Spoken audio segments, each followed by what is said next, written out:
बिस्मिल्लाहिर्रहमानिर्रहीम। अस्सलाम वालेकुम डियर स्टूडेंट्स। आज हम नाइन्थ की केमिस्ट्री के चैप्टर नंबर 7 के लेक्चर नंबर 1 के साथ हाजिर हूँ। आज हमने बहुत ही इम्पोर्टेंट अपना चैप्टर स्टार्ट किया है इलेक्ट्रोकेमिस्ट्री। इलेक्ट्रोकेमिस्ट्री क्या है, इसके बारे में डिटेल से डिस्कशन करते हैं। सबसे पहले तो डियर स्टूडेंट्स, आपने देखा होगा कि ये जो फ़ैन है ये किसके साथ कनेक्ट है, ये इलेक्ट्रिसिटी के साथ कनेक्ट है। आप क्या करते हो, बटन ऑन करते हो, फ़ैन चलने लग जाता है। इस तरह से ये ट्यूब लाइट है, रूम में ट्यूब लाइट लगी हुई है या कहीं पे भी ट्यूब लाइट है, उसका कनेक्शन भी किसके साथ है, इलेक्ट्रिसिटी के साथ है। यानी वायर जो है वो बोर्ड में जा रही है, बोर्ड से आप बटन ऑन करते हो, सर्किट कंप्लीट होता है, बटन ऑन करते हो तो लाइट जल जाती है। लेकिन अगर हम दूसरी साइड पे जाएं, क्लॉक के अंदर सेल लगा हुआ है, अगर आप वो सेल निकाल के देखें तो वो किसी इलेक्ट्रिसिटी के साथ कनेक्ट नहीं है, ठीक है। इसी तरह से अगर आप टॉयज में से सेल निकाल के देखें, जो आपके खिलौने वगैरह होते हैं उसके अंदर जो सेल वगैरह होते हैं उसको निकाल के अगर देखें तो वो भी किसी वायर के साथ कनेक्ट नहीं है, ठीक है।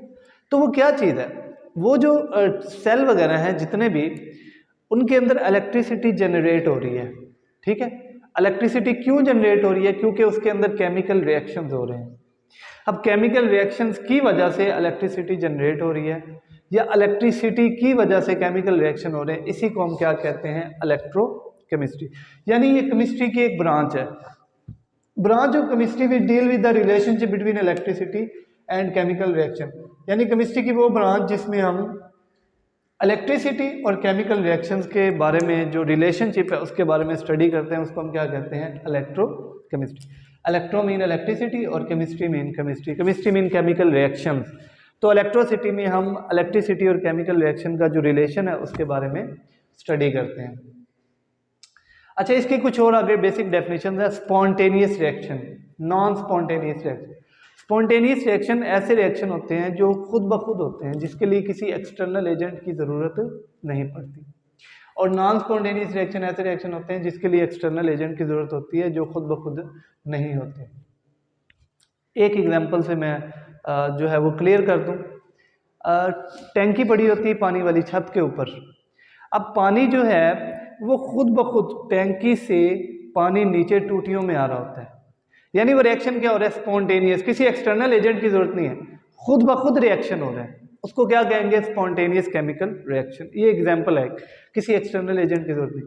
हीट फ्लो करती है हॉट बॉडी से कूल बॉडी में, वो भी क्या है, वो एक स्पॉन्टेनियस रिएक्शन है, खुद ब खुद हो रहा है, किसी एक्सटर्नल एजेंट की जरूरत नहीं।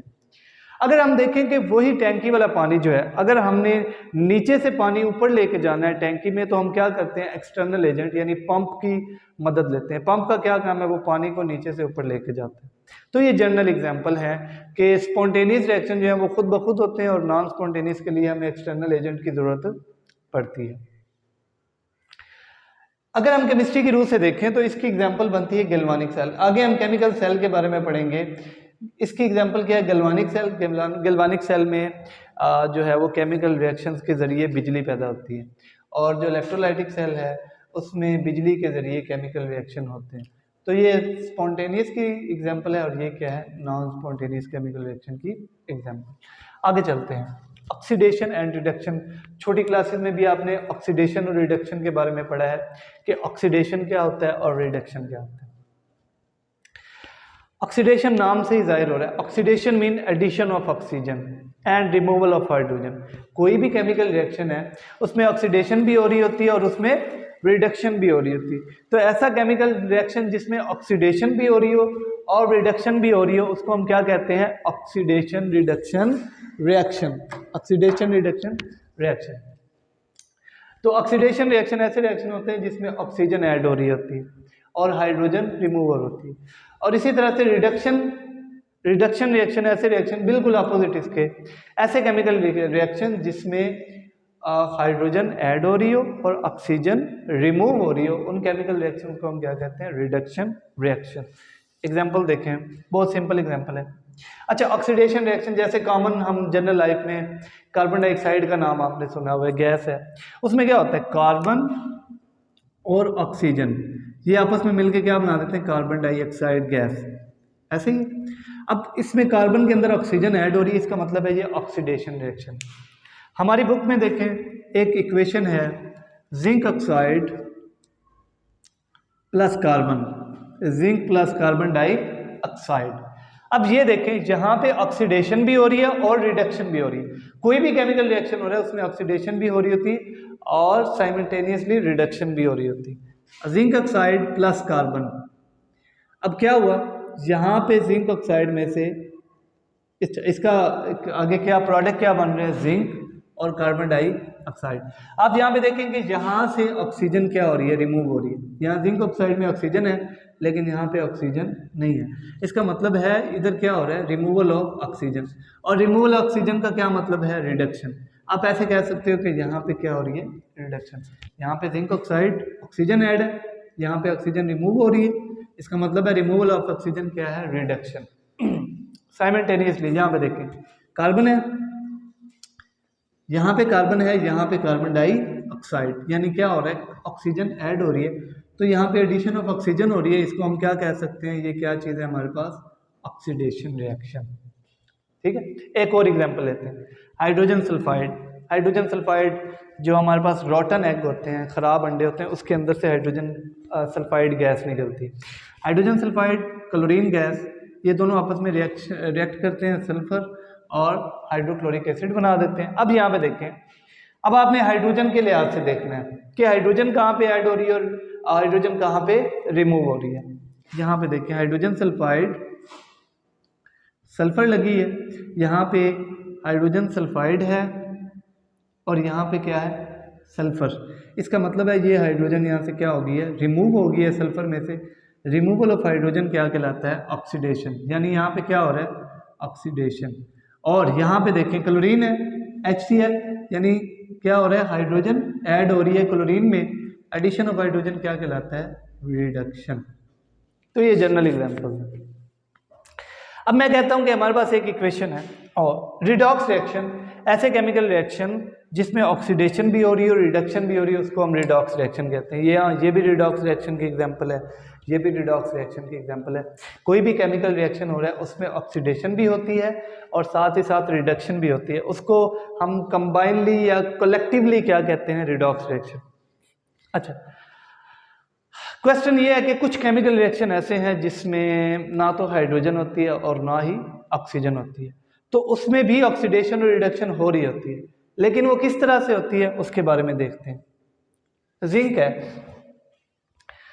अब देखें जिंक, सोडियम क्लोराइड है, सोडियम क्लोराइड, सोडियम और क्लोरीन मिलके क्या बना देते हैं, सोडियम क्लोराइड बनाते हैं, ऐसे ही नमक। अब देखिए हर केमिकल रिएक्शन में ऑक्सीडेशन भी होती है, रिडक्शन भी होती है। यहाँ पे ना तो हाइड्रोजन ऐड हो रही है ना हाइड्रोजन रिमूव हो रही है, ना यहाँ पे ऑक्सीजन ऐड हो रही है ना ऑक्सीजन रिमूव हो रही है, लेकिन फिर भी इसमें ऑक्सीडेशन भी हो रही है और इसमें रिडक्शन भी हो रही है। कैसे? अब हम पढ़ते हैं ऑक्सीडेशन और reduction in term of loss और gain of electron, loss and gain of electron. अच्छा, ऑक्सीडेशन अगर लॉस और गेन ऑफ इलेक्ट्रॉन के हवाले से देखें तो ऑक्सीडेशन क्या है, लॉस ऑफ इलेक्ट्रॉन। किसी भी एटम या आयन में से जब इलेक्ट्रॉन निकलते हैं, ठीक है, तो उसको हम क्या कहते हैं, ऑक्सीडेशन कहते हैं। एग्जाम्पल क्या है, जिंक है, जिंक मेटल है, इसके ऊपर +2 चार्ज, यानी 2 इलेक्ट्रॉन इसमें से निकल रहे हैं, इसने अपने आप को स्टेबल करना है, बैलेंस शेल कंप्लीट करना है, 2 इलेक्ट्रॉन लूज कर देगा, +2 का चार्ज आएगा, इसका मतलब है इसमें क्या हो रही है, ऑक्सीडेशन, लॉस ऑफ इलेक्ट्रॉन। साथ ही साथ अगर किसी एटम में या आयन में, कोई भी एटम या आयन इलेक्ट्रॉन गेन कर रहा है, हाइड्रोजन है ना, H, हाइड्रोजन के पास 1 इलेक्ट्रॉन है, अब पॉजिटिव चार्ज कब आएगा, जब ये 1 इलेक्ट्रॉन लूज कर देगा। अच्छा, अब अगर 2 इलेक्ट्रॉन लूज करेगा तो इसके ऊपर क्या चार्ज आ जाएगा, +2 का चार्ज आएगा। तो यही बात यहाँ पे लिखी है, H2H। इसका मतलब है कि हाइड्रोजन के अंदर पॉजिटिव चार्ज का मतलब होता है इलेक्ट्रॉन की कमी, डेफिशिएंसी ऑफ इलेक्ट्रॉन। इसका मतलब है कि इन 2 हाइड्रोजन के एटम्स को, 2 हाइड्रोजन के आयन को 2 इलेक्ट्रॉन की ज़रूरत है, ठीक है, अपना डुप्लेट कंप्लीट करने के लिए। ऑक्टेट और डुप्लेट ये हम ब्रीफली डिस्कस कर चुके हैं चैप्टर नंबर 4 में, ऑक्टेट रूल और डुप्लेट रूल। तो क्या होता है, दो हाइड्रोजन जो हैं, दो हाइड्रोजन में दो इलेक्ट्रॉन ऐड हो रहे हैं, एक हाइड्रोजन में एक और दूसरे में दूसरा, तो ये हमारे पास क्या बन गया H2। तो यहाँ पे क्या हो रही है, रिडक्शन हो रही है। रिडक्शन में क्या होता है, गेन ऑफ इलेक्ट्रॉन, और ऑक्सीडेशन में क्या होता है, लॉस ऑफ इलेक्ट्रॉन। तो ये सिंपल डेफिनेशन है ऑक्सीडेशन और reduction in term of loss और गेन ऑफ इलेक्ट्रॉन। अच्छा, हमारे पास एक और एग्जांपल है सोडियम क्लोराइड की, बहुत इंपॉर्टेंट एग्जांपल है। सोडियम क्लोराइड यानी कॉमन साल्ट, नमक। हमारे पास सोडियम और क्लोराइड ये कैसे आपस में मिलते हैं, आपने ये चैप्टर नंबर 4 में भी आयनिक बॉन्ड पढ़ा था, उसमें डिटेल से बताया गया है कि सोडियम जो है उसके वैलेंस शेल में कितने इलेक्ट्रॉन होते हैं, 11, उसके वैलेंस शेल में 1 इलेक्ट्रॉन है, उसने अपना वैलेंस शेल कंप्लीट करना है तो वो 1 इलेक्ट्रॉन क्या कर देगा, लूज कर देगा। तो ये सोडियम 1 इलेक्ट्रॉन लूज कर रहा है, चूंकि ये इलेक्ट्रॉन लूज कर रहा है तो इसलिए यहाँ पे क्या हो रही है, oxidation, loss of electron is called oxidation. इस तरह से क्लोरीन है, क्लोरीन का एटॉमिक नंबर 17, वैलेंस शेल में 7 इलेक्ट्रॉन, अपना ऑक्टेट कंप्लीट करने के लिए वैलेंस शेल में 8 इलेक्ट्रॉन पूरे करने के लिए वो 1 इलेक्ट्रॉन गेन करेगा और ये क्या बन जाएगा, chlorine negative ion, chloride ion बन जाएगा। अब ये सोडियम, अगर मैं लिखता हूँ सोडियम प्लस क्लोरीन, सोडियम, अब यहाँ पे देखिए मैंने इक्वेशन लिख दी है, sodium atom chlorine atom, sodium ion chlorine ion. अब यहाँ पे देखिए लॉस और गेन ऑफ इलेक्ट्रॉन कहाँ पे हो रहा है, सोडियम इलेक्ट्रॉन लूज कर रहा है, इसका मतलब है यहाँ पे क्या हो रही है, ऑक्सीडेशन। क्लोरीन इलेक्ट्रॉन गेन कर रहा है, इसका मतलब है यहाँ पे क्या हो रही है, रिडक्शन हो रही है। तो ये ऑक्सीडेशन और रिडक्शन रिएक्शन यहाँ पे भी हो रहे हैं। मैंने आपको बताया था कि ऐसे केमिकल रिएक्शन जिसमें हाइड्रोजन और ऑक्सीजन नहीं होती उसमें भी ऑक्सीडेशन रिएक्शन होते हैं, रिडक्शन भी होते हैं, लेकिन वो इलेक्ट्रॉन के वाले से होते हैं, लॉस और गेन ऑफ इलेक्ट्रॉन के वाले से। अब आप जो क्लोरीन है वो कभी भी एटॉमिक फॉर्म में एग्जिस्ट नहीं करती, बल्कि वो मॉलिक्यूलर फॉर्म में एग्जिस्ट करती है। तो क्या करते हैं, इसको बैलेंस करने के लिए हम क्या करते हैं, 2NaCl2। इसका मतलब है कि इसने एक सोडियम का एटम है तो उसने 1 इलेक्ट्रॉन लूज किया, 2 सोडियम का एटम है तो उसने 2 इलेक्ट्रॉन लूज किए, इसका मतलब है लॉस ऑफ 2 इलेक्ट्रॉन। क्लोरीन है, एक क्लोरीन का एटम 1 इलेक्ट्रॉन गेन करेगा, 2 क्लोरीन के एटम है तो वो 2 इलेक्ट्रॉन गेन करेंगे, तो ये क्या बन जाएगा, 2Cl, और इसको हम कलेक्टिवली लिखें तो ये क्या बन जाता है, 2NaCl। ठीक है, तो आज का ये टॉपिक है ऑक्सीडेशन और रिडक्शन इन टर्म ऑफ, अच्छा अगर वो पेपर में पूछ ले इन टर्म ऑफ लॉस और गेन ऑफ इलेक्ट्रॉन तो ये वाली डेफिनेशन, अगर वो पूछ ले simple define oxidation and reduction in term of hydrogen and oxygen तो ये वाले 7 एग्जाम्पल।